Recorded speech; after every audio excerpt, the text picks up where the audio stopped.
நம்ம வீட்டில் ஆடு மாடெல்லாம் எதுவும் இல்லைங்க. இல்லாட்டினாலும் நம்ம பொங்கல் கொண்டாடியே ஆகணும் இல்லைங்களா? அதனால் சரி அப்படின்னு சொல்லி நம்ம கோலத்துலேயே மாடு நமக்கு தெரிஞ்ச மாதிரி ஒரு மாட்டை வரைஞ்சிட்டுங்க. அதுக்கப்புறம் 2 பொங்கப்பானை வரைஞ்சிட்டு ஒரு பூவையும் போட்டு வரைஞ்சி விட்டுங்க. சரி அப்படின்னு சொல்லி பொங்கல் வைக்க ஆரம்பித்தாச்சுங்க. சக்கரை பொங்கல் ஒன்று, வெள்ளை பொங்கல் ஒன்றுங்க. எப்போவுமே வருஷம் வருஷம் அப்படி தாங்க வைப்போம். நீங்களுமே எல்லாம் ஒரு சிலர் வந்து பொங்கலே வைக்காத இருக்காங்க. ஏன்னா நம்ம குழந்தைங்களுக்காகுது இது இப்படி தான் அப்படிங்கிறத நாம் செஞ்சோமா தாங்க நம்ம குழந்தைங்களும் அதை பார்த்து சரி இப்படி தான் அப்படின்னு சொல்லி அவங்களும் கற்றுக்குவாங்க. அவங்களும் வர வர அது செஞ்சுக்கிட்டே இருப்பாங்க.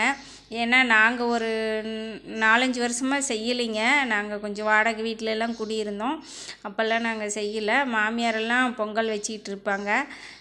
தைப்பொங்கல் எல்லா பொங்கலும் வைப்பாங்க. அதனால் சரி ஒரு 5-6 வருஷம் செய்யலை. சரி நாம் ஆடு மாடு இல்லையே என்னத்தை செய்கிறது அப்படின்னு சொல்லி அப்புறம் இருந்தாலும் சரி நம்ம பிள்ளைங்களுக்கெல்லாம் நாம் செஞ்சோமா தான் அடுத்த தலைமுறையும் இப்படியெல்லாம் பண்ணாங்க அப்படின்னு சொல்லி அவங்களும் அதையே ஃபாலோ பண்ணுவாங்க.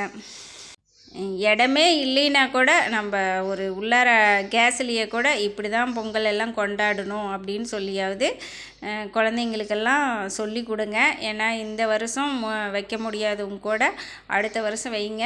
இன்னும் வர வர சின்ன சின்ன பண்டிகையெல்லாம் நம்ம தமிழரோட பண்டிகையெல்லாம் இப்படி தான் அப்படிங்கிறத வர தலைமுறைகளுக்கு சொல்லி கொடுங்க. நிறைய பேர் அதெல்லாம் சொல்கிறதே இல்லைங்க. இப்படி தான் அப்படி தாங்கிறது குழந்தைங்களுக்கு நிறைய தெரியாதையே போயிடுதுங்க.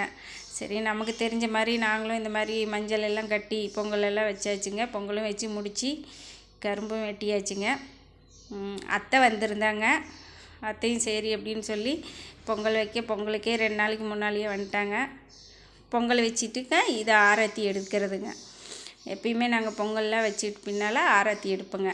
இதுதாங்க நம்ம ஊர் வழக்கம். நாங்கள் இப்படி தாங்க பொங்கல் எல்லாம் வச்சு கொண்டாடினோம். எல்லாருக்கும் மாட்டுப்பொங்கல் நல்வாழ்த்துக்கள்ங்க. எல்லோரும் சின்ன சின்ன பண்டிகை கூட எல்லோரும் இந்த மாதிரி கொண்டாடுங்க.